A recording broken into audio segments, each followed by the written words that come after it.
Welcome to the Reason for Truth podcast and Knowledge Base. Here with you today's host, Steve Garofalo and Del Potter. Because we're going to talk about culture, what's going on with COVID-19 and, what's the new normal? What does that mean, But first, I want everyone to give a round of applause to Del Potter. Thank you. All right. There you go. See that? Everyone loves you, man. Hey, what do you think of these good things? All right. Now, Del Potter, what do you think today? Today off the cuff, this is kind of off, what's in your heart, what's on your mind, culture. I said, Del, what do you want to talk about? Anything you want in the whole world. Fastest land animal, cheetah. He says, no, I want to talk about the state of the country and kind of where we're at, where we're going, what the new normal is going to look like, and what does this mess kind of mean from a spiritual, biblical perspective. So where do you want to go, man? Where do you think we're at? Where do you think we were? Where do you think we're going? There's been panic-stricken people all over the place. Yeah. Even people who call themselves Christians, which we all, hey, listen, we're in this world together. And we're human, the flesh, obviously. Right. We're human. For now we are. Eventually right. We'll be robotic. Alexia would take over. But right now we do live in this planet, and we do worry. And so right now people are just really antsy, and I think the one thing I think from what I see is I think the real concern is that, okay, we've been dealing with this virus since January, and how it's affected our life before, during, and what's really, I think what's on people's minds now is that post COVID-19, is there a sense of normalcy? Is there a sense of, okay, are we really going to ever get back to where we were before it hit our country? And, I think back on the fact that, I've heard people tell me, well, sensational claims require sensational evidence. Right. And now that COVID-19's here and we're dealing with them, we're almost at the flattening of the curve. I'm grateful. It's bittersweet because with anything that's demonstrated that sensational claims don't require some sensational evidence is this virus. Because if I came on this podcast in February and I say, hey, Steve, this is what's going to happen, okay? Right. There's going to be a virus that starts in China, and it's going to be bioengineered, and between January and February and the end of March, it'll go from 2 countries to 61 countries, and it'll shut us down globally, and the government's going to have to institute $2.5 trillion to pay for people so they can live. Would that be a sensational claim that people would say, okay, where's your evidence? Heck yeah. That would be a crazy sensational statement. It would be crazy sensational, but now, what about now? Yeah. Hey, was it a sensational claim that God was going to flood the earth and you're outside the ark and the ark's closed and now you're flooded with water? How about now? Is that sensational evidence? Yeah. Is that a sensational claim? Yeah, that's a good point. It's life. And some of it's like the Federal Reserve man-made, by the way, whether it's in a Wuhan lab or it's governmental restrictions on liberties or whatever it might be. Most of our problems, all of our problems are man-made. But yeah, it would be sensational. And so, okay, so the listening are like, okay, dude, where are you going with this? I thought this was about COVID-19. It is. But I just want people to see exactly how Satan starts with one thought and gets you leading to all these other thoughts. Before, people were just all so concerned and we got to we're going to get through this together and all that. And in the last week, I've heard a couple of things come from people that are supposed to be leaders of our country say the virus is racist. The virus, God could stop the virus. So now we enter the blame game. And so what I'm seeing now is that it started out at one level, and then as we progress into this level and that level, now we're into a point now where we're kind of maybe heading downward. And now what I'm seeing now from people is that, okay, we have to blame somebody or something. Yeah. And that goes back to the very beginning of the sin, the garden. Yeah. Happened. Oh, well, he did it. The woman you gave me. Well, that serpent, that little devil, had he not been in the garden, this whole thing wouldn't have happened, So we start passing the buck, and what I'm seeing is happening is that at the expense of the American people, of what's going on is that the blame game especially politically, the blame game politically never, ever, ever, unless you or some of the audience will correct me, has ever played to the favor of the people, the American people, Hmm. when you start doing the political blame game, because we as American people have always, historically in the past, have got the brunt end of the blame game. And so what I'm seeing with this whole COVID-19 thing is that I think what's on people's minds is that will our civil liberties still be the same and remain the same as they were before? Are there will we have Yeah. our freedoms? And so, from a biblical apologist perspective, my answer has to be is that if you're a Christian and you're going through this yourself, and if you have somebody you know, or even you have gone through the COVID-19 issue, is that Paul tells the Philippian church while he's shackled to a Praetorian guard for 2 years, says that we're citizens of another kingdom. Hmm. You know, Jesus said in John 16:33, he says that in this life you'll have struggle, in this life you'll have strife, but take care, I've come to overcome this life. Hmm. He never promised us that we would have a good life. He never promised that we'd be, well off. He just told us to listen, suffering will come, hardships will be here, and but don't worry, that I'll be here with you while you go through it. Yeah. And I think for the most part, we tend to forget that, because when things happen in our lives that are so overwhelming, I myself, I'll just put myself on the platform here. Sometimes I'll forget that, hey, Del, did you not remember what Jesus said in his prayer in John 17?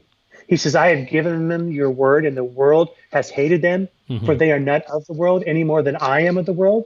My prayer is not that you take them out of the world, but that you protect them from the evil one. They are not of the world, even as I am not of it. And that reminded me of that. You know what, Lord, you're right. You never promised to take me out of the world, but you promised me that you'd help me through it when the adversary would come against me. Boom. And so the question, will life go back to normal? Hey, listen, ever since we sinned against God and the apple cart kind of got turned over, a proverbial apple cart got turned over, what was normal? Yeah. The only thing, Yeah. Jesus came. I love it. And this is completely ad-lib between Del and I. love it. Del, it's amazing. I say all the time, listen, the only constant is change. And I want to go back to the creation of the universe. But before I do that, let me just stop and pause a minute on environmentalism. The seasons are changing. The seasons are always changing. All right. I'm not. Listen, I'm actually half environmentalist, because I think we should, in my opinion, recycle everything. That's my opinion. There should be no trash for the most part. I also believe that we ought to be trying to reduce carbon, monoxide through automobiles, traffic, and all that. We can start by actually doing something novel, working from home where we can. And if you have to drive, then drive, right? We get deliveries to Walmart. We get deliveries to Amazon. That's going to always have to be. But by the same token, do we need to do a drive to an office and sit in a cubicle that costs money? No, I think that's going to change. One of the benefits that'll come out of this COVID-19. But I think environmentalism, the seasons are always going to get colder, and it's always going to get hotter. And then when there's no explanation, people cry, well, you see, it's climate instability. Well, there's always climate instability. I think a lot of times we just say, remember in the good old days when I was a kid, things were, and it does. When I was a kid, I remember we still had hurricanes. We still had tornadoes. It's just they were less of them. And it seems like life was more predictable. But Del, I think life was more predictable because of the lack of technology. Now, granted, we are getting closer and closer to the return of Christ, but we're called to just return day in and day out, moment by moment, serving him. And I think we tend to live a life in America that's certainly, and I'm not busting on that, I'm a capitalist, and I love living in America, and I am glad to live in America, but I think we have gotten caught up in pleasure a little bit much, and entertainment through sports, and we watch people that play sports for millions of dollars to go play basketball or football, which I think personally is the most ludicrous thing in the world. And, we want to entertain ourselves one way or the other. And I've heard it say 1,000 times, if you just took that one ball game a week and you studied your Bible, that would probably represent more time than we spend all week reading the Bible.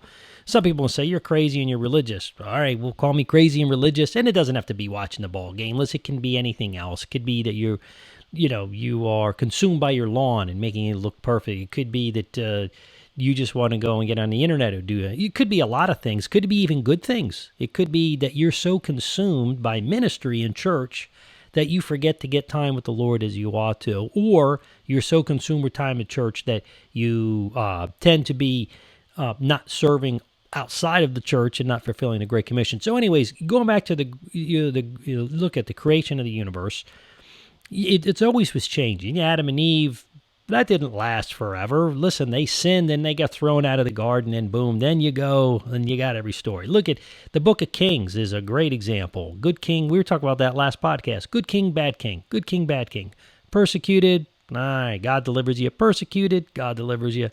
What makes us think that time is any different now? I think we tend to think we grew up in the 60s, 50s, and 60s, and certainly getting into the really 70s, I guess, of much more stability, and that's changing more and more.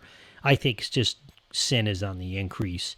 But you're right. What is normal? Dr. Leventhal said in class one day, Del, he said, he just, typical of Dr. Leventhal-esque teaching, he'll be teaching on one thing, and he'll just break away, and he said, I have no idea why the Lord has given us such an extended peace. In other words, a time where Christians, it's like the longest period in the history of the world that Christians have not been persecuted. And now we're being persecuted, and it seems like the end of the world, and it stinks for Christians. It does. By the same token, it's a good thing because it kind of sifts the wheat from the chaff, and those who are not serious about their faith tend to fall away.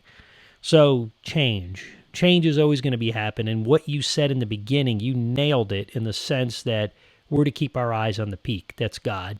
Life is short, right? We're called to live a life of which we're going to talk about in an upcoming podcast, which is, remember, is justification, sanctification, and glorification. And this whole sanctification process is interesting. It's how we live our life becoming more like Jesus. How do we do that, Del, if we don't have times of change and persecution? Or can we? If you talk to somebody and they're really honest with you, and you go back, what was the most rewarding part of your part that you can remember, the most rewarding time of your life? And I guarantee you, if they're honest, and if I'm honest, if you're honest with and we're honest with each other, you'll cite one area in your life where you're like, this is the most rewarding, and then you'll curtail it with, I had to go through this, through this, through this, through this, in order to get this to where I feel rewarded. And sometimes some of the greatest hardships produce some of the greatest, most satisfying rewards. I know you from a personal perspective. You look great, man. And thank you. And look at the sacrifices that you made.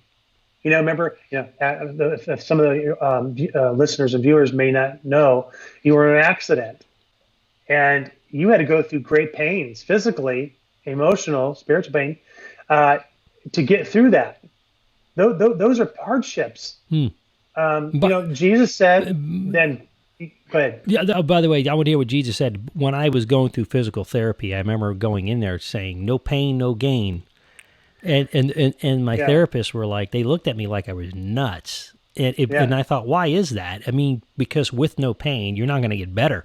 When you're stretching your muscles out and you're doing exercises that are working things that don't feel like being worked, it hurts.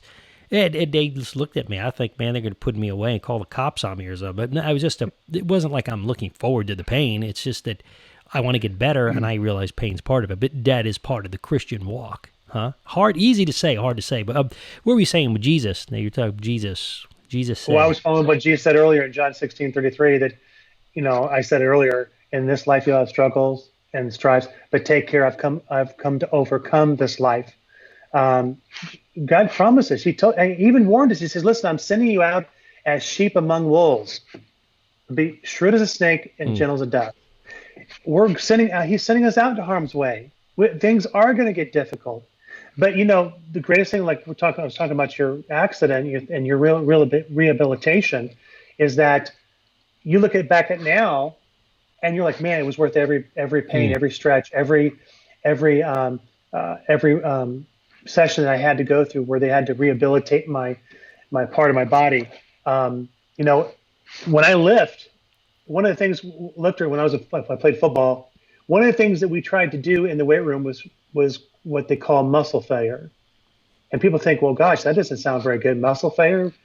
People go to the gym to get muscle failure. Mm. Yeah, you know why? Because when you lift and your muscle strength and your biceps, you start stretching them, they get weak and they get tired. But when you're lifting and you get tired and you're weak and you get muscle failure where you can't lift anymore, you put them up. What happens is your muscle strength starts loosening up and tighten, but then they build, Mm.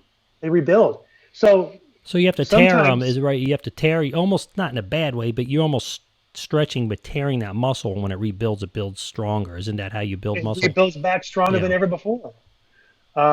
So sometimes the greatest struggles in life, this life, and you ask people before, like I said before, they'll tell you that, I look back on it now and there was a little hardship, there was a little pain, there was a little bit of this and that. Hey, going back to our country, freedom is not free. Mm. Uh, the freedoms that we have in this country were not free. Somebody had to die for Yes. us. Yeah, Somebody went absolutely. on that battlefield and had to make that sacrifice for you and I, so we could have freedoms. And today we act like freedoms are just like, well, I have every right to do this and stuff like Mm. that. Absolutely. People have kind of lost touch, and I think Second Chronicles 7:14 says it best because uh, Governor Cuomo of New York says, well, it's us who got together who got us through COVID-19, not God. And it's like, well, Como, you need to understand too that first of all, God says, if my people are called by my name, humble themselves, I will forgive them. I will hear from above and forgive them of their sins, and I will heal their land.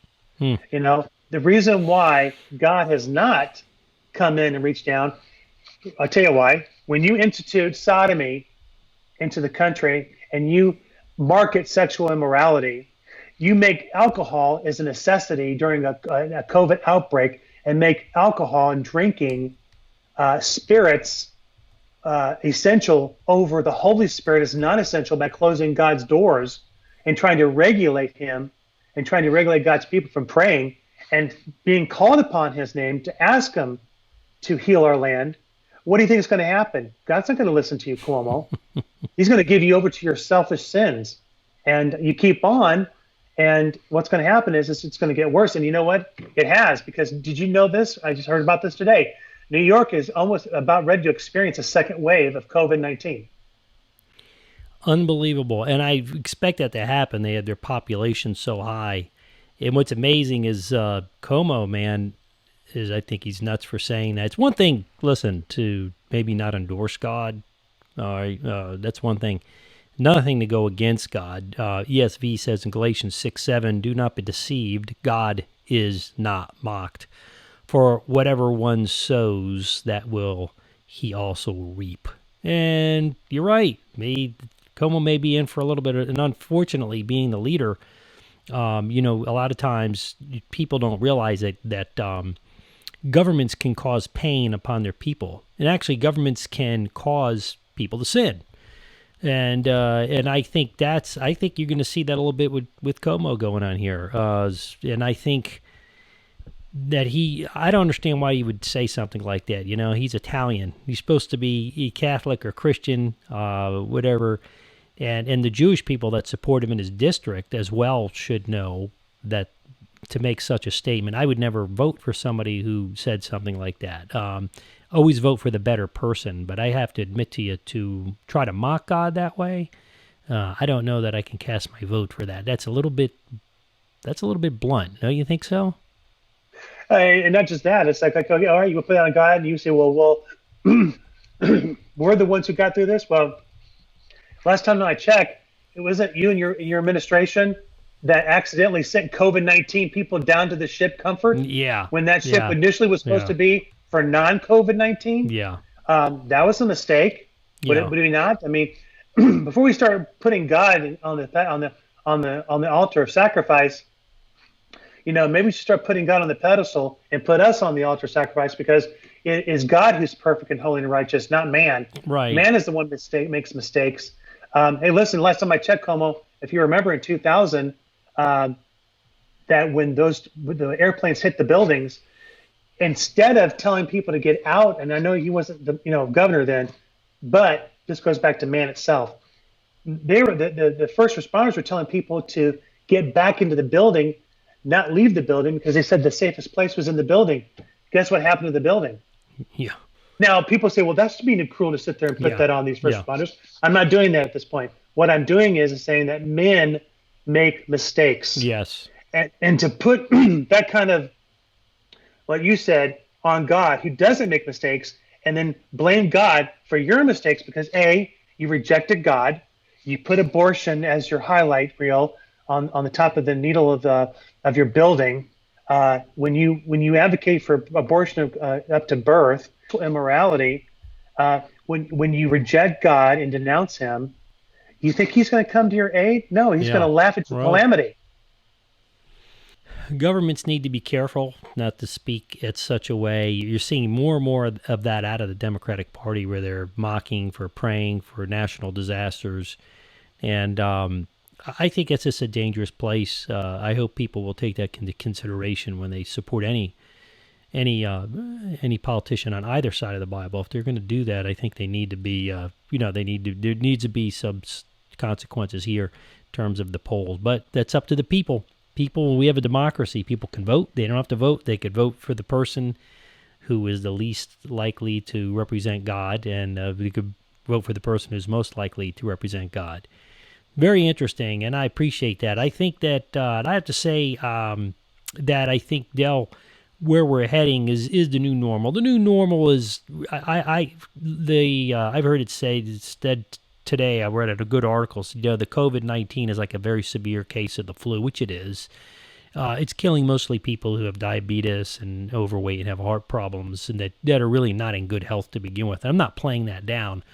I'm just saying the overreach to turn off blow out people's businesses, going to create physical and mental and anguish that is probably going to be felt a long time past here. I think you might see certainly the casualties for sure, and possibly the death toll due to we can't really regulate how many people had heart attacks. Think you built a business for 30 years, 40 years, and then disappears in 2 months.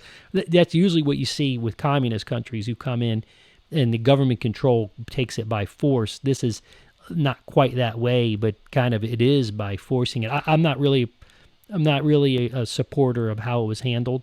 I think there needed to be a temporary lockdown, maybe a couple of weeks, and let people know it's only going to be a couple of weeks. But after that, you've got to give people, we live in a free country, people have to be free to go out. If you're older or you're massively overweight, you need to probably hunker down and in your place of dwelling, your house there. You have 20 states that are getting ready to reopen. We'll call that the new normal. And then, I think it was Michigan. Michigan had 1,000 COVID-19 beds, all prepared. You know how many they have now? 250. Why? They never just got filled. You're seeing the COVID numbers to begin with are extremely low, way lower. So in other words, they shut down a multi-trillion-dollar economy based on projections from a handful of doctors, literally a handful of doctors. And as we're seeing, WHO, the World Health Organization, that was in the back pocket of China. For whatever reason, you're seeing these things. You can say, well, that's political propaganda. Well, the question is it the truth? And that's what you can look at, and that's what we give a reason for truth. And I think in the end of the day, we're called to speak the truth, and an omission to speak the truth is wrong. It doesn't mean we're taking political sides here. I'm just saying this is the way I see it. I think some of it was good, and I think some of it was just completely overreacting. Now you've created a government has never been seen in the United States of America, which I think says that the government, at flip of a dime, can just destroy businesses. Don't think that should ever be, But anyways, if it gets different, if you happen to have an infected meat house and all of a sudden it's killing people, you need to shut the meat houses down. I get that, but you don't need to shut down, all the other places. Look, the governor of Michigan saying that you can go to a hardware store like Home Depot or Lowe's or Ace Hardware, and you can buy something grass seed, but you can't buy paint. I gotta wonder if some of these people are in their own house painting their house and saying, "Well, you can't paint. Don't go get the paint. Hurry up, get the paint before I pass the." I don't know. I'm being funny, but you know what I'm saying. It's just kind of ludicrous. So I get that, but who makes one person the arbitrator at that level of detail? It's crazy. It's almost like Bloomberg telling people you can't use plastic straws, or you can't have a soda that's over. You can't govern your own life. It's too much sugar for you. So what did people do? They went out and got 2 medium sodas because they were as illegal to sell 1 big soda. Then you created more trash and they drank twice as much soda. You can't manage people that way. People have to be incentivized to do the right thing. That make sense? It totally. It goes back to, the fact that, man wants to do the blame game and, blame everything but himself. And, with Cuomo and, like you said, the governor of Michigan and Bloomberg, it's interesting. I think it's 1 John 4:5 says that they are from the world and therefore speak from the viewpoint of the world, and the world listens to them. Yeah. And people say, well, how come? Where's the Christian voice? Where are the Christian leaders? How come they're not stepping up? Well, because again, 1 John later says, we know that we are children of God, and the whole world is under the control of the devil. So if you look at 2 Corinthians 4:4, it says that the God of this world has blinded their eyes. So you look at these, I'm just talking to Christians now, biblical Christians. Right. The reason why what's happening, how come they have a voice, and and what's going to happen after the COVID-19 is really less significant to know than to know who's in control of all this. Yes. Where's our accountability? Is our accountability? Where's our accountability? That's right. Where's our concern? Well, our concern is we're citizens of another kingdom. The world will do what it wants because it's under the control of the devil. Right. And well, what about Romans 13 that says that the government is put in place by God? It's supposed to be placed by God, but what happens when the government decides to say, well, we want to go on our own initiative and do our own thing? Then that's not God who's putting those people in. It's man.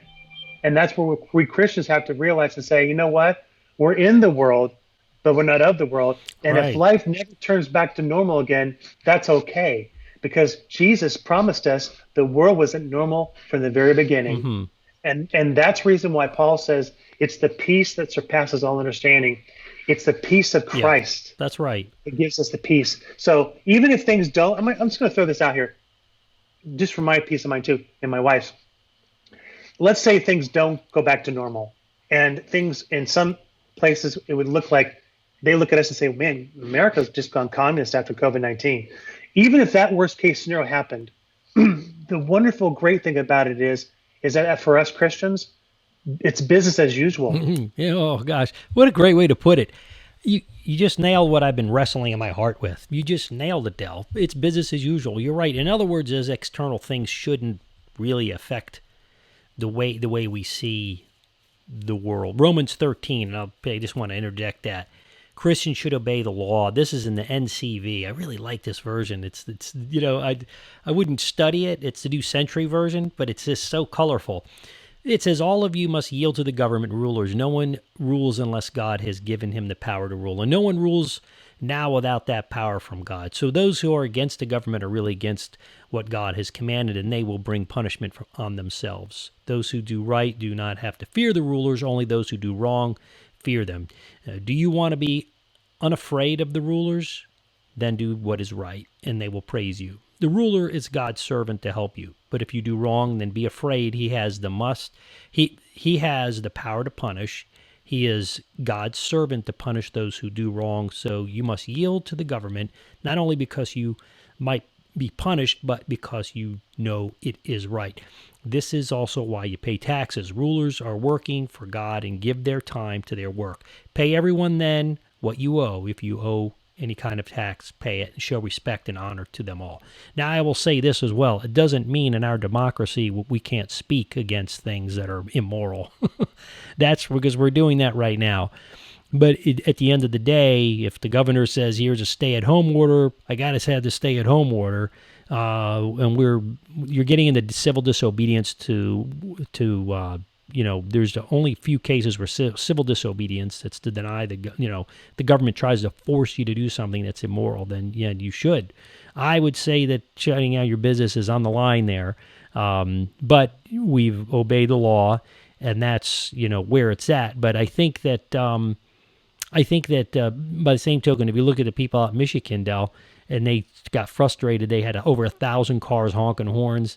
They were social distancing, and they locked up the whole Capitol area. That's part of the First Amendment, freedom of speech. They followed the law.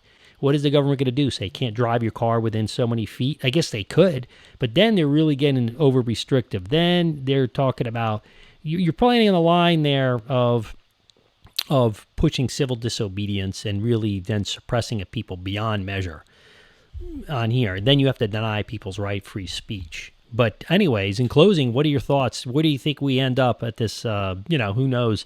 I think personally the new normal, listen, even if nothing had happened, this year's coming is different than last year, and next year is going to be different than this year. It'll just be differently different. Do you think so? Yeah, mostly you'll see a lot of regulations as far as there'll be more consciousness in regards to hygiene and how we and that's react a good thing. to people, and that could be a very good thing. What I would say real quickly, because we brought up Romans 13, and there seems to be something of a misconception that Romans 13 says we have to obey our leaders, so that's it. So even if they declare Satanism as a day of rest, right, a day of peace, we should obey it. No. Just let's be very clear here. Romans was written to a Christian church in Rome, and the congregation was a mixed Jew and Gentile Christian church. Yeah. Real quickly, I won't go too much further to this podcast, but years before, in 48 AD, Claudius had kicked out the Jews out because he wanted a Roman-dominated Rome. He felt like he was going to do kind of like an ethnic cleansing kind of thing, not where he violently killed anybody, but where he just said, "Hey, you're not welcome anymore." He kicked them out. Well, guess what happened after Claudius died, and Nero came in. Nero brought the Jews back to Rome. Why is that? Because Nero knew that if he brought the Jews in, the Gentiles became a more of increasing presence. There would be such a clash where the government can step in and get rid of all of it. Yeah. You know what? I tell you what. Let's pick that up. Let's pick that up here in just a few minutes for our part 2 of this, because I want to talk to you about that, because you're getting a little bit into civil disobedience there. You're getting into, and actually what I really want to talk about is something you talked about earlier. Maybe we'll go there. Shrewd as snakes, innocent as doves. That's where I want to go. But I would say you're right, and we could talk. We'll make that another podcast another time. Civil disobedience, because you're absolutely right. The government tells you to kill your baby, like in China, the one child policy or 2 child policy, depending on what time of history they're in. Absolutely not. You are called not to murder because the government tells you to murder. Absolutely. So there are times that's true. Civil disobedience. You saw that with when Obamacare came down, and they're mandating Christian companies pay for abortion services, and that went to the Supreme Court, right? All the ways. And so you're asking them to deny their conscious rights. And you're right. What are you trying to force them? It's amazing.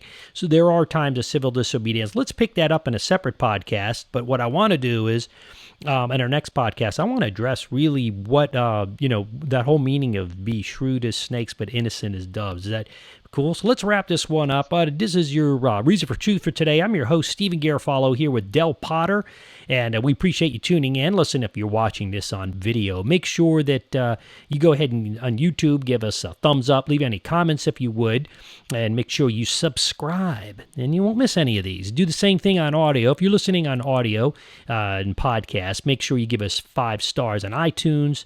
Make sure that you as well subscribe in iTunes. You can subscribe in Spreaker. You could subscribe in Spotify or iHeartRadio, any of those. Make sure you don't miss any of our podcasts, which we do them in both video and audio. So you don't driving down the road, you don't crash your car. You just listen with your ears, right? All right.